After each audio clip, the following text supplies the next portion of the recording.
Hi అండి, అందరూ బాగున్నారా? అందరికీ ఉగాది శుభాకాంక్షలు అండి.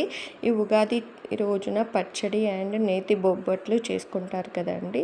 నేతి బొబ్బట్లు అంటే అందరికీ తెలిసిన విషయమే, అందరికీ ప్రాసెస్ తెలిసిన విషయమే. కాకపోతే అందరికీ రౌండ్గా రావు, కొంచెం ఎక్కువ తక్కువ అటు ఇటు వస్తుంది, లేదంటే లోపట పూర్ణం అనేది బయటికి వచ్చేస్తూ ఉంటుంది. ఈ విధంగా చేస్తే లోపటి పూర్ణం కూడా అసలు బయటికి రాదు అండి. ఏంటంటే ఇలా అప్పాలు కారబిల్లలు చేసుకునేది మిషన్ ఉంటుంది కదా అండి, ఇలా ముద్దలు పెట్టుకున్న తర్వాత మనం ఇలా ప్రెస్ చేసుకుంటే ఇలా అయిపోతుందండి. ఇంత ఫాస్ట్గా అయిపోయింది చూసారా అండి, చాలా రౌండ్గా వచ్చింది. మళ్ళీ మన బయట దొరికే నేతి బొబ్బట్లు ఏ విధంగా ఉంటాయో ఆ విధంగానే ఉన్నాయండి. చాలా బాగా వచ్చింది.